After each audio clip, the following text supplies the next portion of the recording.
स्वागत है आपका एक और स्केच विथ मी की सीरीज में। इस स्केच विथ मी की सीरीज को बहुत ज़्यादा प्यार आप लोग दे रहे हो, बहुत अच्छा लग रहा है। जो पहली बार देख रहा है, स्केच विथ मी एक सीरीज है जो हम इस चैनल पे रन करते हैं, जहाँ पे मैं लाइव रॉ फॉर्म में एक स्केच कर रहा होता हूँ और आप मेरे साथ साथ स्केच कर रहे होते हो।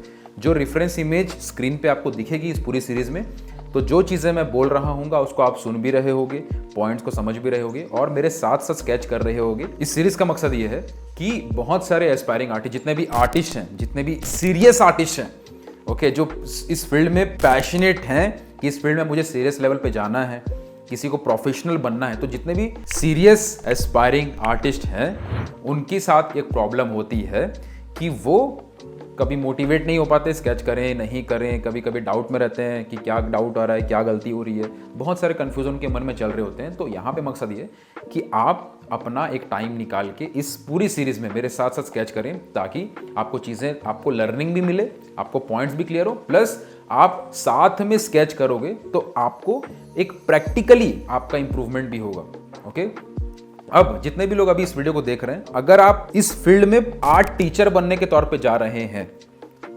अगेन मैं रिपीट कर रहा हूं, जितने भी लोग आर्ट टीचर बनने के तौर पे आर्ट की फील्ड में जा रहे हैं, type 80 in the comments, comment section में 80 लिखिएगा कैपिटल में, फटाफट फटाफट 80। ओके, लिख दिया सभी को, ये सबने लिख दिया। अब जितने भी लोगों ने आपने 80 लिखा है, हम यहाँ पे इस वीडियो के नीचे कुछ फ्री ई बुक शेयर कर रहे हैं। वो ई बुक्स आपको हेल्प करेंगी कुछ पॉइंटर्स को समझने में, कुछ इंफॉर्मेशनल ई बुक्स हैं। ये ई बुक्स जो फर्स्ट 100 लोग होंगे उनको दी जा रही है। तो नीचे लिंक दिया गया है, उस लिंक में जाके आप अपनी इंफॉर्मेशन शेयर करेंगे तो आपकी ईमेल पे आपको एक फ्री ई बुक शेयर किया जाएगा। ये ई बुक के अंदर कुछ टॉपिक्स पे कुछ इंफॉर्मेशन शेयर की गई है। तो ऐसे कुछ कुछ चीज़ें मैं शेयर करते रहता हूँ, खासकर स्केच विथ मी की सीरीज़ के दौरान, ताकि ये चीज़ें आपको और ज़्यादा पॉइंट्स को किसी टॉपिक पे समझने में हेल्प करे, जो आपकी इस प्रोफेशनल जर्नी में आपको थोड़ी सी एक एडिशनल इंफॉर्मेशन के तौर पे आपको मिल सके। तो ई बुक इस वीडियो के नीचे लिंक में दी गई है। 80 अगर आपने नहीं लिखा है, मेक श्योर लिखिएगा, क्योंकि उससे मुझे रियलाइज़ होता है कि आप में से कितने लोग आर्ट टीचर बनने के तौर पे इस फील्ड में जा रहे हैं, क्योंकि उसी के बेसिस पे और भी मैं ऐसे वीडियोस, ऐसे कंटेंट बनाने वाला हूं जो आपको आगे चल के बहुत ज़्यादा हेल्प करेगा। तो इसलिए मेक श्योर कि इस चैनल के साथ आप कनेक्टेड रहिएगा, सब्सक्राइब नहीं किया कर दीजिएगा, ताकि जब भी चीज़ें आएँ आपको पता चल जाए। इसी के साथ अपना पेन, पेंसिल, पेपर जो भी आपके पास है उसको उठा लीजिए। शुरू करते हैं स्केच विथ मी।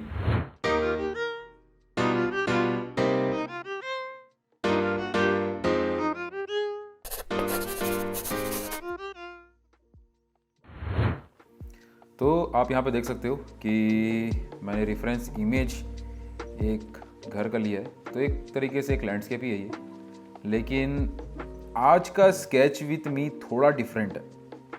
आज मैं इस पूरे सीन को ही स्केच करूँगा। आज मैं अलग अलग इमेज नहीं ले रहा हूँ।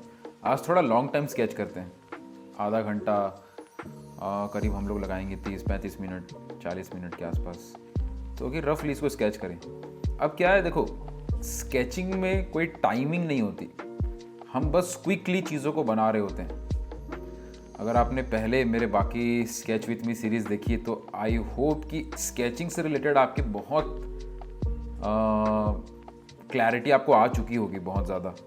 ओके, तो यहाँ पे मैं एग्जैक्ट ये ट्राई नहीं करूँगा कि यही इमेज को मुझे कॉपी करना है, बस इस इमेज को मैं सामने रख के उसके हिसाब से स्केच करूँगा, ताकि एक आइडिया रहे, एक रेफरेंस हमारे पास रहे और हमारा एक फ्लो बरकरार रहे। तो मैंने पेन लिया है, आप पेंसिल से कर सकते हो, कोई भी टूल से कर सकते हो। हालांकि शुरू में पेंसिल से करना चाहिए, लेकिन जैसे जैसे आपका प्रैक्टिस इंप्रूव होगा, डायरेक्ट पेन से करो, पेंट ब्रश से करो, किसी चीज़ से भी करो। ओके, इंजॉय करो।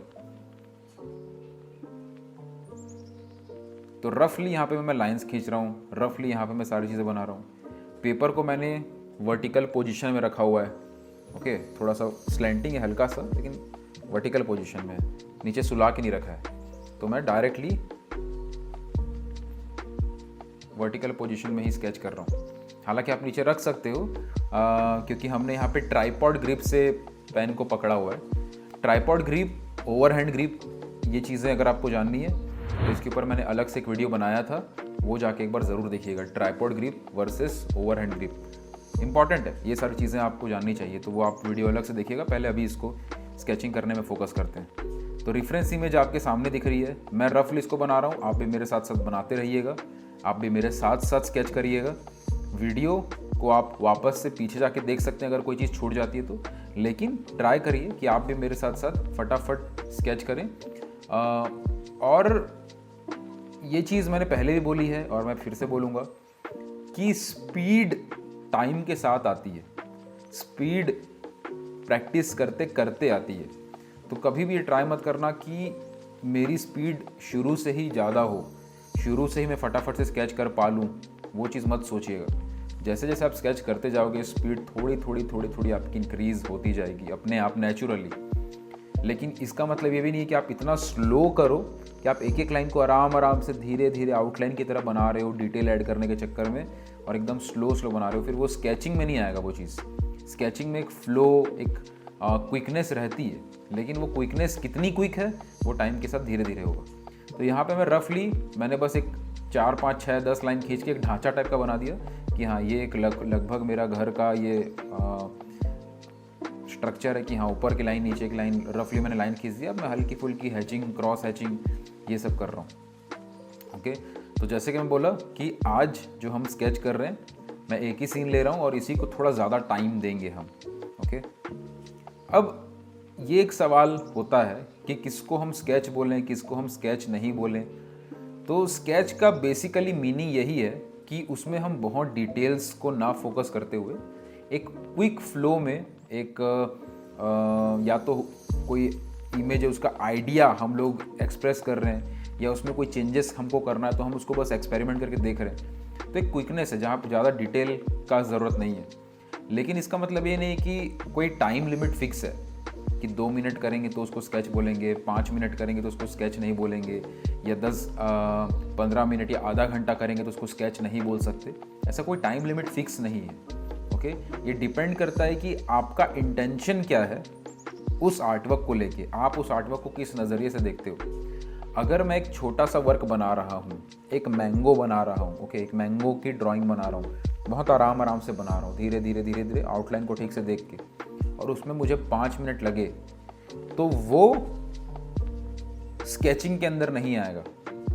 लेकिन एक मैं वर्क बना रहा हूँ जिसमें मैं क्विकली लाइंस बना रहा हूँ, क्विकली उसके कॉम्पोजिशन को देख रहा हूँ, क्विकली उसके लाइंस को बना के क्विकली हैचिंग, क्रॉस हैचिंग अपनी स्टडी के हिसाब से उसको कर रहा हूँ, उसमें डिटेलिंग्स को मैं ध्यान नहीं दे रहा हूँ ज़्यादा, लेकिन उसमें 15 से 20 मिनट लगे या आधा घंटा लगा, फिर भी वो स्केचिंग के अंदर आएगा, फिर भी हम उसको बोल सकते हैं कि हम स्केचिंग कर रहे हैं।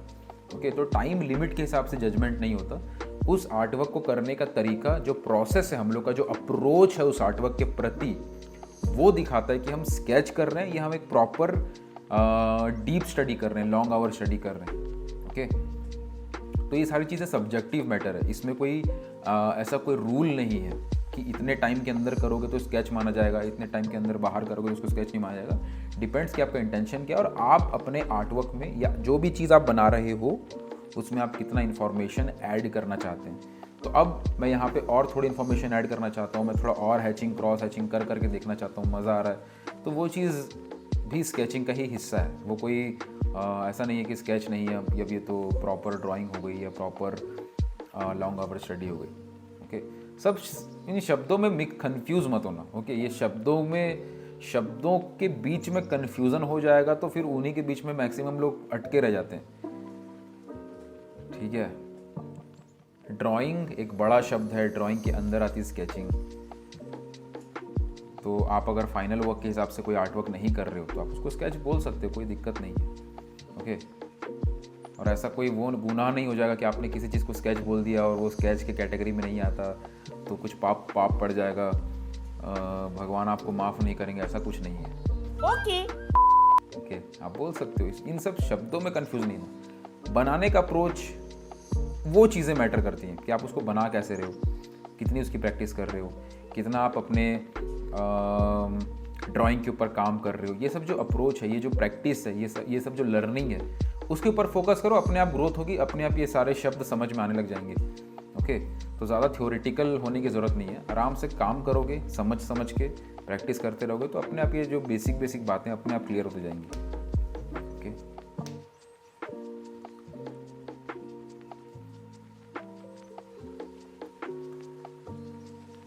मेरे साथ साथ स्केचिंग जारी रखिए। अब देखो क्या है ना, ये जो चीज़ें हम कर रहे हैं ये हर जगह काम आती है। मतलब क्विकली किसी सीन को बना के उसको जल्दी जल्दी, कहाँ डार्क कहाँ लाइट, क्विकली स्केचिंग, क्विकली हाथ चलाना, ये हैचिंग क्रॉस हैचिंग क्विकली करना, ये हर जगह काम कैसे आती है? क्योंकि मान लो आप कहीं बाहर जाते हो, आप कहीं लाइव बना रहे हो, कहीं सामने बैठे हो किसी चीज़ को देख के बना रहे हो, तो वहाँ पे आप इसी तरीके से क्विकली बनाएंगे। वहाँ पे ऐसा नहीं होगा कि आपके पास बहुत टाइम है, आप आराम से बैठे हैं और आराम से धीरे धीरे ड्रॉ कर रहे हैं, आपके पास 5-6 घंटे हैं, ऐसा नहीं होता। आपके पास आधा घंटा होता है, 10 मिनट होता है, 1 घंटा होता है, वहाँ पे जहाँ बैठ पा रहे हो तो वहाँ पे आप क्विकली स्केचिंग आपकी प्रैक्टिस रहेगी तो आप लाइव भी जाके क्विकली बना पाओगे। तो ये चीज़ें हर जगह हेल्प करती हैं प्रैक्टिस कर पाने के लिए, किसी सीन को डायरेक्ट बना पाने के लिए। अब कई सारे लोगों को सवाल आता है कि हैचिंग कैसे इम्प्रूव करें, क्रॉस हैचिंग कैसे इम्प्रूव करें। बहुत सिंपल है, किस तरीके से मैं हैचिंग कर रहा हूँ, किस तरीके से मैं पेन को मूव कर रहा हूँ, पेन हो पेंसिल हो दोनों सिमिलर तरीके से चलेंगी, लेकिन किस तरीके से मैं मूव कर रहा हूँ आप देख ही रहे हो। अब वो चीज़ आप करोगे और उसको बार बार करते रहोगे तो अपने आप इम्प्रूव होगा। बहुत सिंपल है। अब क्या है, जैसे आप मान लो स्कूल में हो, ठीक है, या कॉलेज में हो, 10 मिनट का गैप है, अभी टीचर आए नहीं है, 10 मिनट कॉपी पलटा, पीछे में हैचिंग क्रॉस हैचिंग किए जा रहे हो मज़े के लिए, ऐसे इसलिए नहीं कि हाँ चलो 10 मिनट बचा है, एक टास्क मिला है, हम टास्क मज़ा करोगे तब जाके आर्ट में वो इम्प्रूवमेंट दिखेगी। ठीक है, उस प्रोसेस को एंजॉय करते हुए, इसलिए नहीं कि किसी ने बोल दिया है कि प्रैक्टिस करो, इसलिए नहीं कि मुझे इस चीज़ की प्रैक्टिस करनी है इसलिए मैं प्रैक्टिस कर रहा हूँ, अपने आप हाथ चलते रहते हैं। ओके, तो वो चीज़ होते होते प्रैक्टिस अपने आप होते रहती है। तो इसीलिए क्रॉस हैचिंग कैसे सीखना है, कैसे इम्प्रूव करना है, इन सब की ज़्यादा टेंशन नहीं लिया करो, कि टेंशन लोगे इन सब छोटी छोटी चीज़ों की तो इम्प्रूवमेंट नहीं आएगी। जैसे बोलते हैं ना कि जैसे बाल झड़ने के केस में क्या होता है, किसी का बाल झड़ रहा है तो वो स्ट्रेस लेता है, फिर बोलते हैं कि स्ट्रेस ले रहा है तो बाल झड़ रहा है, तो एक सर्कल बन जाता है। तो वैसे ही आर्ट में प्रैक्टिस करना है तो प्रैक्टिस करने से इम्प्रूव होगा, ये हमको पता है, लेकिन प्रैक्टिस करना है ये सोच के स्ट्रेस लेके प्रैक्टिस करोगे तो वो प्रैक्टिस की इफेक्टिवनेस जो होती है वो कम हो जाती है। ओके, तो एक इन्जॉयमेंट, एक नेचुरली आपके हाथ अगर चल रहे हैं पेपर पे, दीवालों पे, ज़मीन पे, चद्दर पे, कहीं पे भी हाथ आपके चलते रहते हैं, पेन पेंसिल जो भी पढ़े हो कुछ ना कुछ बनाने का मन होते रहता है, तो ये क्रॉस हैचिंग ये सब चीज़ें उतनी सीखने की नहीं है, ये अपने आप आपकी प्रैक्टिस हो जाएगी। बार बार करते आदत सी हो जाती है, फिर वो सोचना नहीं पड़ता, फिर सब कॉन्शियसली हम कहीं और भी देख रहे हैं, इधर उधर देख रहे हैं, तब भी हाथ सही तरीके से चल रहा होता है। ओके, स्केचिंग में आपके पेन, पेंसिल या ब्रश या जो भी आप यूज़ कर रहे हो उसकी फ्लो, उसको पेन को, पेंसिल को, जिसको भी आप चला रहे हो उसको चलाने का तरीका अपने आप आपके पेपर पे बैठ जाता है, तो फिर वो आपके सब कॉन्शियसली आप उसको करते चले जाते हो।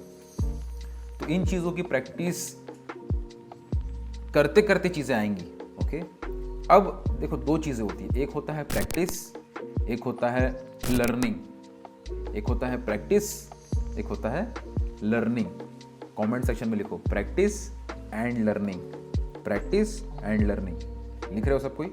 ओके, अब समझना, बहुत सारे लोग प्रैक्टिस करते हैं, मतलब 90% लोग प्रैक्टिस पे फोकस कर रहे होते हैं, लर्निंग को छोड़ देते हैं। कुछ लोग लर्निंग पे फोकस करते हैं, प्रैक्टिस को कम कर देते हैं। दोनों ही गलत है। ठीक, मान लो आप डेली प्रैक्टिस कर रहे हो, डेली आर्टवर्क्स बना रहे हो। अब ऐसा बोला जाता है कि practice makes a man perfect, practice करोगे तो परफेक्ट बनोगे। हालांकि परफेक्शन वो बोलने की बात है, परफेक्शन एग्जिस्ट नहीं करता, बट कुल मिला के मीनिंग ये है इस मुहावरे का कि प्रैक्टिस करते करते ही सब कुछ होगा। वो बात सही है, लेकिन एक होता है बेवकूफ़ों वाली प्रैक्टिस करना, एक होता है समझदार की तरह प्रैक्टिस करना। और समझदार की तरह प्रैक्टिस करने का मतलब ही यही है कि आप चीज़ों को समझो और प्रैक्टिस करो, लर्निंग लो और प्रैक्टिस करो। ओके, जैसे फॉर एग्जांपल अगर मैं यहाँ पे हैचिंग, क्रॉस हैचिंग कर रहा हूँ, लेकिन मुझे अगर वैल्यूज़ का पता नहीं है कि कौन सी चीज़ कितनी डार्क करनी चाहिए, कौन सी चीज़ कितनी लाइट करनी चाहिए, ये जो वैल्यूज़ की अंडरस्टैंडिंग है अगर वो मेरे पास नहीं है, तो मैं बार बार क्या करूँगा, मैं बार बार जो मेरे पास फ़ोटो है या जो रियल लाइफ से मैं बना रहा हूँ उसको मैं बार बार देखता रहूँगा कि सही हो रहा है नहीं हो रहा है। लेकिन वैल्यूज़ की अंडरस्टैंडिंग होने से एक बार देखने से आइडिया लग जाता है कि हाँ ये चीज़ ये डार्क एरियाज़ हैं, ये लाइट एरियाज़ हैं, उसके हिसाब से हम लोग को क्विकली डार्कनेस लाइटनेस को अलग करना है, तो आइडिया जल्दी मिल जाता है, क्लैरिटी रहती है।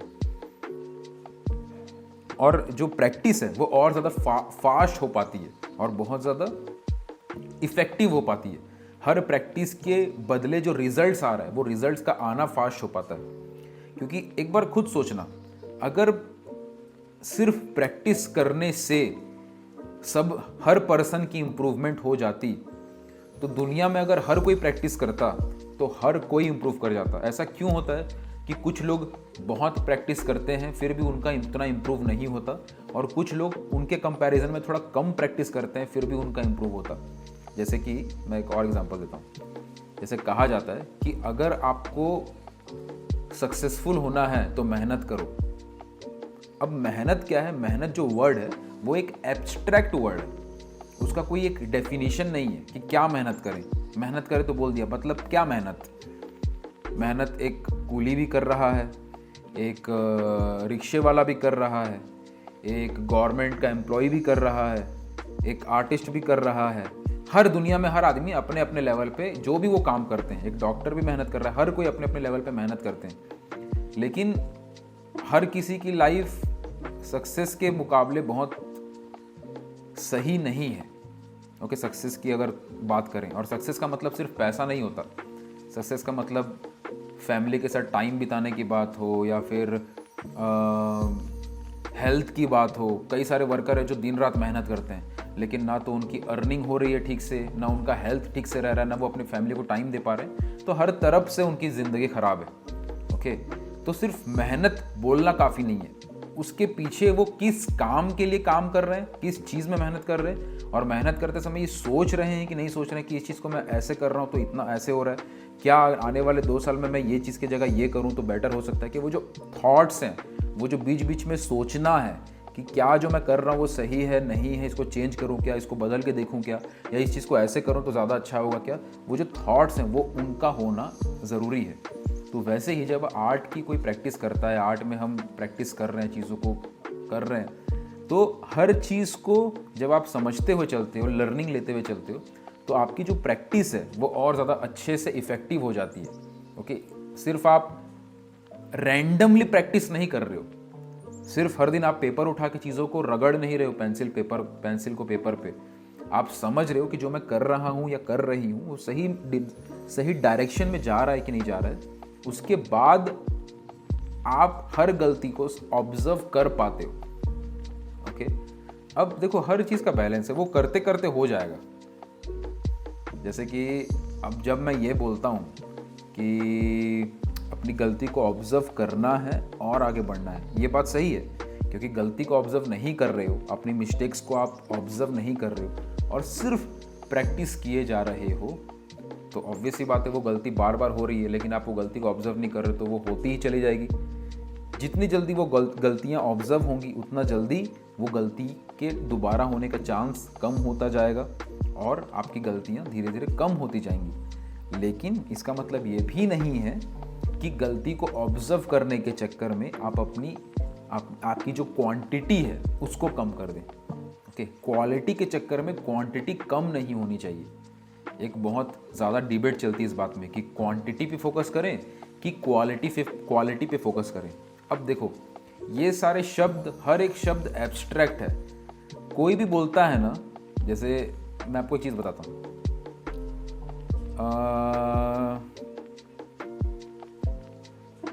मैं कोई भी चीज़ को उतना ज़्यादा एक्सप्रेस नहीं करता हूँ। जैसे मान लो मैं किसी जगह घूमने गया, ठीक है, और घूम के आया, बहुत अच्छा लगा, बहुत मज़ा आया, वहाँ पे बहुत अच्छे अच्छे एक्सपीरियंस मिले। घर में आया, घर वालों ने पूछा कैसा था एक्सपीरियंस, मैं बोला अच्छा था। लेकिन उसी की जगह जो मेरी बहन है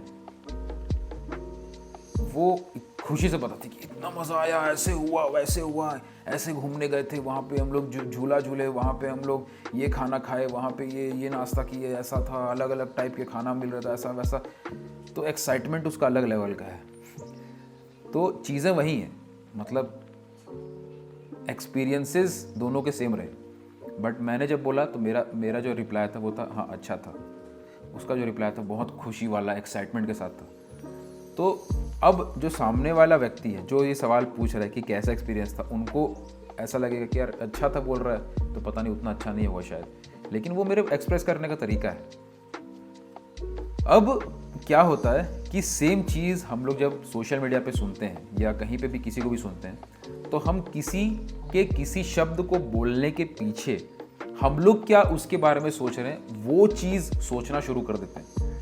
फॉर एग्जाम्पल, अगर आपने सोशल मीडिया पे सुना कि ना आपका इस पे और इसमें बैलेंस होना चाहिए, किसी ने बोला कि टाइम आपको मैनेज करना चाहिए, तो आपको लगेगा टाइम मैनेजमेंट की बात हो रही है, बहुत इंपॉर्टेंट चीज़ है, ये है वो है, आप उस चीज़ को बड़ा बना दे दिमाग में। पर हो सकता है वो सामने वाला टाइम मैनेज जब बोल रहा हो तो उसके बोलने का, उसके पॉइंट ऑफ व्यू थोड़ा अलग हो उससे जो आप सोच रहे हो। अब मैं जो बोल रहा हूँ उसको समझना। तो इसीलिए किसी भी चीज़ को, कोई भी शब्द जब आप सुनते हो, खासकर ऑनलाइन, क्योंकि आप किसी व्यक्ति को व्यक्तिगत तौर पे नहीं जानते हो, किसी पर्सन को पर्सनली नहीं जानते हो। अब मान लो मेरे पेरेंट्स ने मुझे पूछा कि तू घूमने गया था, तेरा एक्सपीरियंस कैसा था। मैंने बोला अच्छा था, क्योंकि वो मुझे अब जानते हैं कि मैं ऐसे ही एक्सप्रेस करता हूँ, तो उनको पता है कि मेरे अच्छा था बोलना ही काफ़ी है उनको ये समझाने के लिए कि मेरा एक्सपीरियंस बहुत ज़्यादा अच्छा था। क्योंकि अगर मेरा एक्सपीरियंस ख़राब होता है तो मैं बोलता हूँ ठीक था, अच्छा था, ठीक था मैं थोड़ा ख़राब है, अच्छा था मैं बहुत ज़्यादा अच्छा है, और मज़ा नहीं आया बोल दिया मतलब बहुत ज़्यादा गंदा था। क्योंकि वो मुझे जानते हैं तो मेरे इन शब्दों के पीछे का मीनिंग वो समझ रहे हैं। वैसे ही जब आप सोशल मीडिया पे किसी भी पर्सन को किसी भी चीज़ को सिखाते हुए, समझाते हुए सुनते हैं, तो सिर्फ उनके वर्ड्स को फॉलो मत करिएगा जब तक उस पर्सन के बारे में आप बहुत डीपली नहीं जानते हो। आई होप कि ये चीज़ें आपको हर तरफ से कुछ क्लैरिटी दे रही हों, क्योंकि अक्सर क्या होता है, हम सोशल मीडिया में अलग अलग इंसान को अलग अलग चीज़ों को बोलते हुए सुनते हैं और हम लोग कन्फ्यूज़ हो जाते हैं कि ये आदमी तो कुछ और बोल रहा था, इसने तो कुछ और बोल दिया, या फिर सेम आदमी कल कुछ और बोल रहा था, आज कुछ और बोल रहा है। ये चीज़ें आपको समझनी होंगी कि आप सिर्फ शब्दों को सुन रहे हैं और उस शब्दों का अपना अपना अलग अलग नज़रिया हो सकता है। तो जब मैं बोल रहा हूँ क्वालिटी और क्वांटिटी की, जब मैं बात कर रहा हूँ कि क्वालिटी और क्वांटिटी में एक बैलेंस होना चाहिए, तो अब आपने कई बार कई लोगों को ये बोलते हुए सुना होगा कि क्वालिटी पे फोकस करो, क्वांटिटी पे नहीं, क्वालिटी पे फोकस करो, क्वांटिटी पे नहीं। ये आपने कई लोगों को बोलते हुए सुना होगा, लेकिन जिसको भी आपने बोलते हुए सुना, क्या आपको पता चला कि उनका मीनिंग क्या था इस बात को बोलने के पीछे? एक आदमी बोल रहा है कि क्वालिटी पे फोकस करो, क्वांटिटी पे नहीं, तो हो सकता है उसका क्वांटिटी पे फोकस ना करना भी 100 क्वांटिटी बनाने के बाद उसको ऐसा फील हो कि ये तो कुछ भी नहीं है। मैं आपको और सिंपल एग्जांपल देता हूँ कि एक बच्चा है जो पढ़ाई में बहुत अच्छा है, जो एग्ज़ाम में मतलब स्कूल में बहुत अच्छा पढ़ाई करता है, वो बोल रहा है कि उतना भी नहीं पढ़ता हूँ, थोड़ी देर पढ़ता हूँ। और उसी के कंपैरिजन में एक बैक बेंचर है या ऐसा कोई पर्सन है जो बहुत बिल्कुल पढ़ाई नहीं करता, वो भी बोल रहा है कि हाँ थोड़ा बहुत पढ़ता हूँ। हो सकता है इसका थोड़ा बहुत पढ़ना मतलब 8 घंटा पढ़ना और इसका थोड़ा बहुत पढ़ना मतलब 10 मिनट पढ़ना। दोनों ने बोला थोड़ा बहुत पढ़ता हूँ, लेकिन शब्द सेम थे, लेकिन उसका मीनिंग अलग था। वैसे ही जब भी कोई बोलता है क्वालिटी पे फोकस करो, आई होप कि अब थोड़ा ज़्यादा क्लियर हो रहा होगा आपको कि जब भी कोई बोलता है कि क्वालिटी पे फोकस करो, क्वांटिटी पे नहीं, इसका मतलब ये नहीं है कि आप क्वांटिटी को बिल्कुल ही कम कर दो। ओके, अब एक एक्सपेरिमेंट हुआ था और उस एक्सपेरिमेंट में ये चीज़ नज़र आई थी कि क्वांटिटी का होना क्वालिटी को इम्प्रूव करता है। सिर्फ क्वालिटी पे इम्प्रूव करने के चक्कर में अगर आप क्वांटिटी नहीं कर रहे हो, क्वांटिटी आपकी बंद है, तो क्वालिटी भी बहुत कम इम्प्रूव होगी। एक इंसान है जो 50 स्केचेस बना रहा है और एक इंसान है जो 5 स्केचेस बना रहा है। जो 50 स्केचेस बना रहा है वो थोड़ा बहुत इम्प्रूव कर रहा है, मतलब थोड़ा थोड़ा देख रहा है कि हाँ इसमें मुझे ठीक करना है, इसमें ठीक करना है, इसमें ठीक करना है, ये चीज़ ठीक करनी है, और फटाफट आगे बढ़ता जा रहा है। नो डाउट वो पहली बार जो ऑब्जर्व करेगा कि मुझे ये गलती को ठीक करना है, अगली बार क्योंकि वो फटाफट दूसरे स्केचेस को भी बना रहा है, तो अगर वो पहले 100% गलती कर रहा था तो अगले बार हो सकता है बस 2-3% उसकी ठीक हुई हो, बाकी फिर से 97% गलती वापस से करे वो, फिर से 2-3% या 1% या आधा % कम हुआ हो, फिर से हो सकता है 96% गलती वापस करे वो। लेकिन क्योंकि वो 50 स्केचेस बनाएगा तो उसकी गलती अगर आधा % 1% आधा % 1% भी कम होती जा रही है, तो उसके 50 स्केचेस बाद उसकी क्वालिटी काफ़ी ज़्यादा इंप्रूव हो चुकी होगी। लेकिन एक पर्सन है जो 5 स्केचेस बना रहा है और वो पहले स्केच के बाद बहुत ज़्यादा टाइम लगा रहा है सोचने में कि इसको ऐसे ठीक करूँगा, ऐसे करूँगा, ऐसे करूँगा, ये चीज़ गलत है, ये ऐसे ऐसे। फिर जब दूसरे स्केचेस में जाएगा तो ऐसा नहीं होता कि क्योंकि उसने पहले स्केच के बाद बहुत ज़्यादा दिमाग लड़ा दिया तो दूसरे स्केच में उसका बहुत ज़्यादा इम्प्रूव हो जाएगा। ओके, मान लो पहला इंसान जब जल्दी जल्दी गलती को खोज के जल्दी जल्दी आगे बढ़ रहा था तो 2% उसकी गलतियां सुधर रही थी, लेकिन दूसरा व्यक्ति हो सकता है 3 या 4% सुधार ले, लेकिन क्योंकि सिर्फ उसने 5 स्केचेस बनाए, उसकी क्वांटिटी कम थी तो उसकी क्वालिटी भी कम रह जाएगी। इसीलिए क्वालिटी को इम्प्रूव करने के लिए भी क्वांटिटी का होना ज़रूरी है। तो इस मिथ से बाहर निकल जाना कि हम तो क्वालिटी पे फोकस करते हैं, हम जो वीडियो बनाएंगे ना वो क्वालिटी होनी चाहिए, 1 नंबर क्वालिटी होनी चाहिए। उस क्वालिटी के चक्कर में आदमी बहुत कम काम करता है और कभी भी उसको समझ में नहीं आता कि मेरी क्वालिटी कितनी अच्छी होगी, कितनी नहीं होगी, या क्या क्या चीज़ें मुझे ठीक करनी है। और एक सबसे बड़ा फ़ायदा क्वांटिटी का, मतलब जब आप क्वांटिटी में काम करते हैं तो उसका एक फ़ायदा ये भी होता है कि आप बार बार चेक करते चले जाते हो, तो आपको ये पता होता है कि क्या क्या क्या क्या नहीं करना है। लेकिन जब आप क्वालिटी के चक्कर में क्वांटिटी को कम कर देते हो तो आपके पास स्कोप कम रहता है चीज़ों को चेक कर पाने का कि क्या चीज़ ठीक करनी है, क्या चीज़ ठीक नहीं करनी है, क्या गलती हो रही है, क्या चीज़ें ठीक हो रही है। ठीक है, तो क्वालिटी क्वांटिटी दोनों ज़रूरी है, लेकिन क्वालिटी डिपेंड करता है क्वांटिटी पे। ओके, और ना ज़्यादा क्वालिटी के चक्कर में आदमी को बहाना मिल जाता है कि हाँ क्वालिटी लाना है, इसीलिए हम नहीं कर रहे हैं।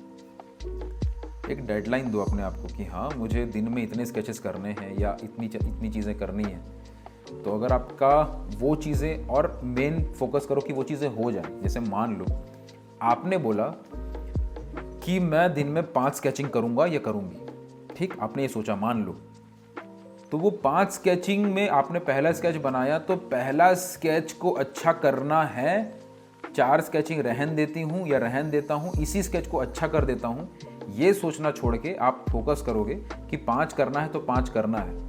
अब पहले स्केच में ज़्यादा टाइम लग रहा है तो उसमें जो चीज़ें मैंने ऑब्जर्व करी उसको दूसरे में ठीक करेंगे, ठीक है, लेकिन पहले वाले को ही अच्छा करने के चक्कर में उसको और डिटेल ऐड करने के चक्कर में उसी में टाइम लगाते नहीं चले जाएंगे। इसी को एक बहुत खूबसूरत रूल में समझाया गया है जिसको कहते हैं स्टार्ट ओवर फिनिश रूल। बहुत कमाल का गोल्डन रूल है, इसको लिख लो अपने अपनी डायरी में, अपने पेपर में साइड में। इसको बोलते हैं start over finish rule. Start, इस रूल को, जो ये लाइन बोल रही है इस रूल का मीनिंग भी वही है, start over finish. Start over finish मतलब कि जो स्टार्टिंग का हिस्सा है उसको ज़्यादा इंपॉर्टेंस देना है फिनिशिंग वाले हिस्से के कंपैरिजन में। स्टार्टिंग के हिस्से को ज़्यादा इंपॉर्टेंस देनी है, ज़्यादा फोकस देना है। अब इसका मीनिंग और डीपली समझो। आप एक आर्टवर्क बना रहे हो, आप एक स्केचिंग कर रहे हो या एक प्रॉपर स्ट्रक्चर बना रहे हो, ड्राइंग बना रहे हो, तो उस ड्राइंग में डिटेल करने के बजाय उसी ड्राइंग को, मान लो आपने किसी का पोर्ट्रेट बनाया, या फिर मान लो अभी आप इस वीडियो को देख रहे हो, आप इस लैंडस्केप को बना रहे हो, मेरे साथ साथ बना रहे हो, इसी इमेज को बहुत डिटेल 2 4 6 घंटा लगाने के बजाय और 3 4 अलग अलग इमेजेस की आप प्रैक्टिस कर लोगे तो उसमें ज़्यादा इंप्रूवमेंट आएगी एज कंपेयर्ड टू एक ही इमेज में डिटेल में जाने के बजाय। 6 घंटे एक स्केच को लगाने के बजाय एक एक घंटा 6 ठो ड्राइंग बना दोगे तो ज़्यादा इंप्रूव होगी। टाइम आपका सेम लगा, बट आपने यहाँ पे एक रूल फॉलो किया, स्टार्ट ओवर फिनिश। फिनिशिंग में जाने से पहले आपने स्टार्ट वाले हिस्से को ज़्यादा इंपॉर्टेंस दी। ठीक है, तो ये चीज़ें बहुत हेल्प करती हैं फास्ट इम्प्रूवमेंट में। ओके, आपकी इम्प्रूवमेंट बहुत तेज़ी से बढ़ सकती है। अब देखो क्या है ना, आप में से जितने भी लोग प्रोफेशनल बनने का सोच रहे हैं, मैं आपको बहुत अपना एक पर्सनल एक्सपीरियंस बताता हूँ। जब मैं स्टार्ट किया था गैलरीज़ में जाना, एग्जीबिशंस में जाना, तो एक वहाँ का इंसिडेंट आपको शेयर करता हूँ। एक बार मैं एक गैलरी में लाइव डेमोन्स्ट्रेशन दे रहा था स्टिल लाइफ के ऊपर। मैंने अपना कलर निकाला, ब्रश निकाले, सेटअप किया, वहाँ पे आराम से मैं डेमोन्स्ट्रेशन दे रहा हूँ। तो वहाँ पे एक सर आए, ओके, एक बहुत सीनियर आर्टिस्ट थे वो, कम से कम नहीं भी तो 30 साल तो बड़े होंगे वो, 30 साल कम से कम। उन्होंने मुझे देखा, बोला तुझे देखता हूँ तो अच्छा लगता है। मतलब वो अब मुझे देख के अपने कॉलेज के डेज़, अपने स्कूल डेज़ को याद करते हो कि जब मैं डेमोन्स्ट्रेशन दे रहा था, वो मेरा कॉलेज का टाइम था उस वक्त। ठीक है, तो ऐसा बोला उन्होंने कि तुझे देखता हूँ तो बहुत अच्छा लगता है, बहुत आराम से तू डेमोन्स्ट्रेशन दे रहा है, या बहुत आराम से समझा रहा है चीज़ों को। लेकिन मेनली फिर अपना बारे में बताया वो कि अभी तो हम लोग को टाइम मेनली देखना पड़ता है कि चीज़ें टाइम पे हो जाएं, जल्दी चीज़ें हो जाएं। तो मेरे को वो बात उस समय समझ में नहीं आई थी कि टाइम मतलब इतना क्या हड़बड़ी है। मतलब मैं सोच रहा था मन में कि ये बात उन्होंने क्यों बोली ऐसा, कि अब तो हमें टाइम को देखना पड़ता है। उस समय वो जब डेमोन्स्ट्रेशन दे रहे थे, मतलब मैं तो दे रहा था चलो, लेकिन वो भी डेमोन्स्ट्रेशन दे रहे थे सर। तो उनका ये था कि वो बहुत स्पीड में आधे घंटे में चीज़ों को कंप्लीट करके वहाँ से वो चले गए थे। जब उन्होंने वो लाइन बोली कि, तो मेरे को उस समय उतना समझ में नहीं आया, लेकिन धीरे धीरे मेरे को समझ में आ रहा है वो चीज़ कि क्योंकि उस समय तो मैं उतना प्रोफेशनली उतनी सारी चीज़ों में इन्वॉल्व नहीं था। हाँ, मैं डेमोन्स्ट्रेशन देने गया था, मैं अपनी क्लासेस रन करता था, कमीशन वर्क्स करता था, लेकिन फिर भी उतना ज़्यादा इन्वॉल्व नहीं था। मेरे पास काफ़ी सारा टाइम बचता था खुद की प्रैक्टिस करने के लिए। धीरे धीरे अब जब मैं इस फील्ड में और ज़्यादा कामों के बीच में इन्वॉल्व होता जा रहा हूँ, तब मुझे रियलाइज़ हो रहा है कि क्या मीनिंग था उनका, कि जैसे जैसे आप प्रोफेशनली फील्ड में घुसते चले जाओगे ना, और जितने ज़्यादा काम या जितने ज़्यादा बड़े लेवल का विजन आप रखोगे, और जितना आप सोचोगे कि मुझे आगे चल के इस फील्ड में प्रोफेशनल लेवल पे, बहुत बड़े लेवल पे पहुंचना है, जितना बड़ा लेवल का आप सोचोगे उतना आप और ज़्यादा चीज़ों को आपको संभालना पड़ेगा। वहाँ पे फिर आप सिर्फ आर्ट वर्क नहीं कर रहे होगे, आप वहाँ पे बहुत सारी चीज़ें मैनेज कर रहे होगे, भले ही फैमिली हो, भले ही आपके आर्ट की फील्ड में ही बिजनेस एंगल से उसको संभालने की बात हो, टीम मैनेजमेंट हो, बहुत सारी चीज़ें हो जाती हैं। तो अब मैं वो चीज़ फील कर रहा हूँ कि कितने सारी चीज़ें अलग अलग जगहों से उसको हैंडल करना पड़ रहा है। तो क्या होता है कि प्रैक्टिस को जब हम पहले बहुत ज़्यादा टाइम दे पा रहे थे, उतना टाइम अब हम नहीं दे पाते हैं, चाह के भी नहीं दे पाते, क्योंकि 100 काम एक साथ मैनेज करने पड़ते हैं। और ऐसा नहीं कि मजबूरी में करने पड़ रहे हैं, मुझे बहुत मज़ा आ रहा है, मैं बहुत ज़िंदगी शांति से खुशी जी रहा हूँ। मेरे को हर काम जो मेरे को आर्ट से रिलेटेड मेरा कर रहा हूँ मैं, उसमें बहुत ज़्यादा मज़ा से कर रहा हूँ मैं। पॉइंट वो नहीं कि मेरे को मज़ा आ रहा है कि नहीं मज़ा आ रहा है, मज़ा तो बहुत आ रहा है, लेकिन कहने का मतलब ये है कि आर्टवर्क को जितना टाइम हम दे पा रहे थे कि आराम से बनाएंगे, धीरे धीरे बनाएंगे, वो चीज़ें, वो टाइम लिमिटेड होता जा रहा है धीरे धीरे। ओके, अब ये एक सच्चाई है, इस सच्चाई से आप पीछे नहीं भाग सकते। कई लोग बोलेंगे अरे नहीं, मैं भी ऐसा सोचता था, मैं भी सच्चाई से पीछे भागता था, क्योंकि नहीं जितना भी काम हो, प्रैक्टिस को तो जितना टाइम मैं अभी देता हूँ उतना ही दूंगा, अच्छा से करूँगा, सब करूँगा। लेकिन ये सच्चाई है कि जैसे जैसे काम बढ़ेगा, टाइम का एक लिमिटेशन आता चला जाएगा। पॉइंट इज़ कि वो चीज़ जब आप समझ रहे हो कि प्रोफेशनल बनने में वो चीज़ें जर्नी आएंगी, वो चीज़ें होंगी, तो अभी जो टाइम है, शुरू में जो टाइम है, उसको वेस्ट नहीं करना है, उसमें और सीरियसली काम करने की इसलिए ज़रूरत है। अब इसमें स्टार्ट और फिनिश रूल को भी ऐड कर दो इन सब बातों के बीच में, कि जब आपकी जर्नी शुरू हुई है, जब आपके पास काफ़ी टाइम है, काफ़ी घंटे आप दिन भर में दे सकते हो, तो इस टाइम पे एक आर्टवर्क में डिटेलिंग करने में टाइम बर्बाद मत करो हर दिन। जैसे यूट्यूब पे होता है ना, वो एक ने हीरो की फ़ोटो बना दी, एक्टर की फ़ोटो बना दी, और उसमें डिटेल किए जा रहे हैं, एक एक मूंछ का बाल तक बनाए जा रहे हैं। उससे आपकी इम्प्रूवमेंट नहीं आएगी और वो चीज़ें आपको आगे चल के आप कर भी नहीं पाओगे उतना डिटेल में बहुत दिनों तक काम। ओके, मेनली फोकस करो कि आपके ड्राइंग, आपके फंडामेंटल्स शुरू में आप सबसे ज़्यादा स्ट्रॉन्ग करके चलो, क्योंकि ड्राइंग फंडामेंटल्स, आर्ट के प्रिंसिपल्स जितने जल्दी, जितने अच्छे से आपके क्लियर होने लग जाएंगे, आने वाले टाइम में आप कई बार लॉन्ग आवर स्टडीज़, 8-8 घंटे की पेंटिंग्स नहीं भी बना पाओगे। तो क्योंकि आपके फंडामेंटल्स और प्रिंसिपल्स क्लियर हैं, तो स्केचिंग्स, क्विक स्केचेस करना, क्विक स्टडीज़ करना, वो सारी चीज़ें भी आपके आर्टवर्क को, आपकी नॉलेज को, आपकी स्किल्स को ज़िंदा रखने में काम करेंगी। लेकिन अभी का टाइम, शुरू में ही टाइम आप इस चीज़ों में बर्बाद करोगे कि आप फंडामेंटल्स, ड्राइंग्स, इन सब को समझे बिना कलर करना है, डिटेल करना है, हाइपररिज्म बनाना है, ये सब चीज़ों में आप फंसे रहोगे शुरू में, तो आगे चल के प्रॉब्लम आएगी।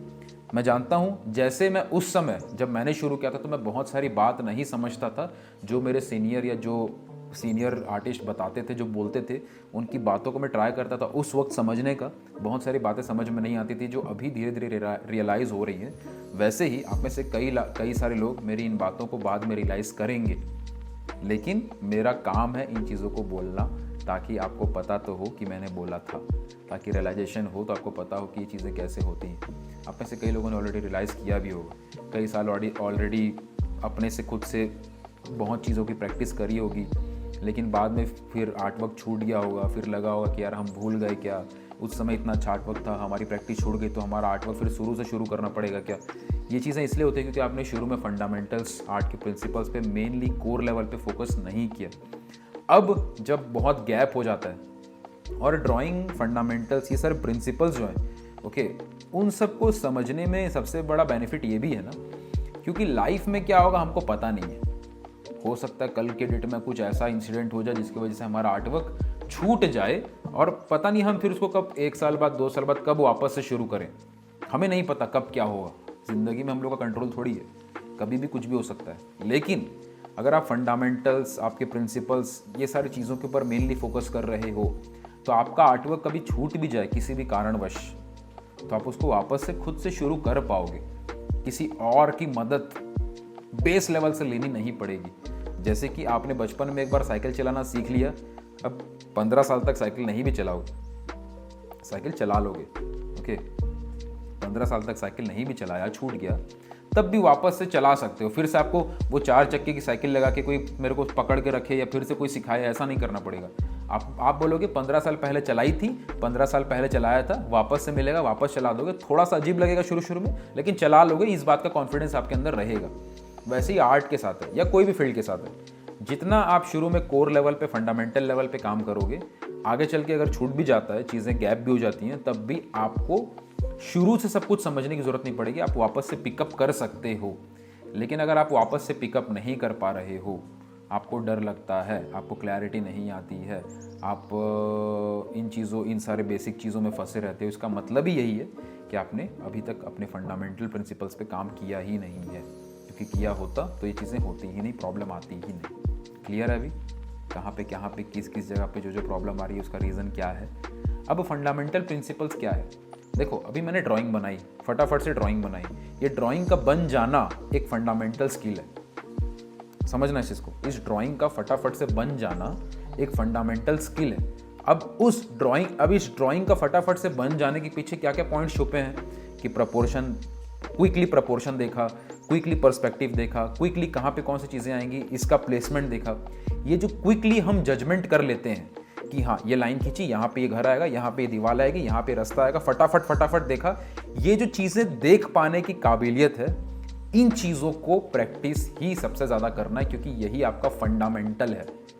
ओके, ये चीज़ें एक बार हो जाती हैं तो कल की डेट में आपको वापस से ये चीज़ों को सीखना नहीं पड़ता। इसलिए शुरू में बहुत टाइम, मेहनत लगाओ इन चीज़ों को सीखने समझने में। डिटेल्स करना, एक एक खिड़की में क्या, कांच में क्या कीड़ा चल रहा है, उस कीड़े के पंख में कौन सा कीटाणु है, उतने डिटेल बारीक लेवल पे जाने का काम आपका नहीं है अभी। वो आप कभी भी कर सकते हो। अगर ये चीज़ें मजबूत नहीं है तो वो चीज़ें तो करके मतलब ही नहीं है। तो ये फंडामेंटल लेवल को पहले मजबूत करो। कोई बात नहीं, खिड़की थोड़ी सी टेढ़ी बन जाएगी, कोई बात नहीं, उतनी डिटेलिंग्स नहीं होगी, कोई बात नहीं, सब कुछ परफेक्ट नहीं बनेगा। थोड़ा सा 4 डंडे हैं तो 4 की जगह 6 डंडे बना देंगे, वो सब चलता है। लेकिन फंडामेंटली चीज़ें सही हो, प्लेसमेंट कहाँ पे कौन सी चीज़ आ रही है, घर घर जैसा दिखना चाहिए, खिड़की खिड़की जैसे दिखनी चाहिए, पेड़ है तो पेड़ है, दूर है, पास है, डार्क है कि लाइट है, ये सब बेसिक्स चीज़ें आपकी क्लियर होनी चाहिए। बेसिक्स सबसे ज़्यादा ज़रूरी है। और बेसिक्स सुनते ही बहुत सारे लोग आँख नाक मुंह चढ़ाने लगते हैं कि बेसिक्स क्या सीखेंगे, हम तो पोर्ट्रेट सीखेंगे डायरेक्ट, हमें डिटेल सिखाओ, हमें एनाटॉमी और हाइपर रियलिज्म जानना है। नहीं हो पाएगा। अगर आप कर रहे हो तो आप गलत कर रहे हो। और जो आपको बोल रहा है कि डिटेल करो, अच्छा एक प्रॉब्लम तो मैंने ये भी देखी, कई सारे स्टूडेंट आते हैं बोलते हैं सर हम ना एक जगह ड्राइंग सीखते थे, हम एक जगह पेंटिंग सीखते थे, वहाँ पे हमारे टीचर हमको बोलते थे कि कलर इंपॉर्टेंट है, कब सबसे ज़्यादा कलर इंपॉर्टेंट है। अब मैं उन टीचर की गलती नहीं निकालूंगा, सबसे पहले तो मैं उस स्टूडेंट को गलती निकालूंगा कि कलर इंपॉर्टेंट है कि पीछे का मीनिंग आपने समझा। ये ठीक वैसे ही है कि ये पढ़ाकू बच्चे ने बोला थोड़ा बहुत पढ़ता हूँ, एक गधे बच्चे ने बोला थोड़ा बहुत पढ़ता हूँ, दोनों के थोड़ा बहुत शब्दों में फ़र्क था। तो अगर किसी टीचर ने बोला कि पेंटिंग ज़रूरी है, कलर ज़रूरी है या एनाटॉमी ज़रूरी है, वो टीचर गलत बोल रहे हैं, ये ज़रूरी नहीं है। हो सकता है उनके बोलने का पॉइंट ऑफ व्यू आपने अभी तक समझा ही नहीं है। कलर ज़रूरी है, लेकिन तब जब सारे फंडामेंटल प्रिंसिपल्स चीज़ें आपकी वो सब क्लियर हैं, तब उसके बाद, क्योंकि 95% किसी आर्टवर्क में ड्राइंग फंडामेंटल प्रिंसिपल्स होते हैं, 5% कलर डिटेलिंग्स का होता है। अगर मैं आपको बोलूं ज़िंदगी में शादी करना ज़रूरी है, तो कोई बच्चे को तो आप ये नहीं सिखाओगे ना कि बच्चा पैदा हुआ है चल बेटा शादी कर। ओके, वो बच्चा बड़ा होगा, एजुकेशन लेगा, काम करेगा, है अभी 20 साल, ठीक है, सोचेगा उसके बाद भी कि फिर करें कि नहीं करें। ओके, उस समय भी कंपलसरी नहीं है शादी करना, हो सकता है स्किप करे, हो सकता है उसको सलमान खान बनना हो, ठीक है। पॉइंट इज कि कोई भी चीज़ हम बोलते हैं कि ये चीज़ ज़रूरी है, तो उसका कॉन्टेक्स्ट क्या है उस चीज़ को बोलने के पीछे, वो समझना उससे ज़्यादा ज़रूरी है। जब तक वो चीज़ें आप नहीं समझेंगे और सिर्फ शब्दों के बेसिस पे हर दिन डिसीजन लेते रहोगे कि इसने बोल दिया एनाटॉमी करनी है तो एनाटॉमी किए जा रहे हैं, इसने बोल दिया ये कलर ज़रूरी है तो कलर किए जा रहे हैं, इसने बोल दिया डिटेल्स करना है तो डिटेल किए जा रहे हैं। अरे जिसने बोल दिया उसके पीछे का कॉन्टेक्स्ट समझो पहले। सिर्फ बोल दिया तो करना चालू कर दिए तो फिर ऐसा, तो फिर वो बेवकूफ़ी भरा डिसीजन हो गया कि कोई कुछ भी बोलेगा आप कुछ भी करते चले जाओगे। पहले समझो और खुद लॉजिकली समझो, इसलिए नहीं कि फिर अब ये भी गलती मत करना कि मैं बोल रहा हूँ तो आपने करने लग गया। खुद लॉजिकली दिमाग लगा के समझो। ओके, खुद आपको स्मार्ट बनना है, और वो आप थोड़ा देर खुद बैठ के अपने आप से बात करोगे तो समझ जाओगे कि हर किसी के शब्दों को नहीं सुनना है। बेसिक्स को क्लियर करो, बेसिक्स, ठीक। चलना आना चाहिए, चलना आएगा तो कोई भी चप्पल पहन के चल लोगे। अब कोई आके कुछ भी बोले ये चप्पल अच्छी है, ये चप्पल कंफर्टेबल है, आपको पता है कि चलना पहले सीखना है, ये सब ठीक है करेंगे। वैसे ही कितना भी डिटेलिंग, कितना भी एनाटॉमी, हाइपररियलिज्म कोई कितना भी बोले, आपको पता है, ये बेसिक्स आपको पता होते हैं, बस कोई बताने वाला नहीं होता तो आपका दिमाग क्लियरली सोच नहीं पाता। आप खुद सोचो, लॉजिकली सोचो कि कोई भी आदमी किसी भी आर्टवर्क में, आदमी और जो भी, कोई भी आर्टवर्क में डिटेल करने से पहले ऑब्वियस सी बात है कि उसका ड्राइंग स्ट्रक्चर सही होना जरूरी है कि नहीं है ऑब्वियस सी बात है। अब डिटेल में जाने से पहले बेस लेवल का डार्कनेस लाइटनेस सब जगह सही से होना चाहिए कि नहीं होना चाहिए। ओके, आप एक हाथ बना रहे हो, हाथ के अंदर आपको डिटेल्स करना है, तो हाथ के जो ये प्रपोर्शंस, जो कंस्ट्रक्शन है, जो ड्राइंग है वो सही हो, तब तो जाके बाद में उसमें डार्कनेस लाइटनेस ऐड करोगे, उसके बाद जाके आखिरी में डिटेल करोगे ना। तो आखिरी में डिटेल को आदमी पहले सोचने लग जाता है। ये हर चीज़ में, ये बेसिक लेवल पे लॉजिकली सोचोगे, अपने आप आपको सब चीज़ क्लियर होंगी। ओके, तो लर्निंग और प्रैक्टिस दोनों जरूरी है।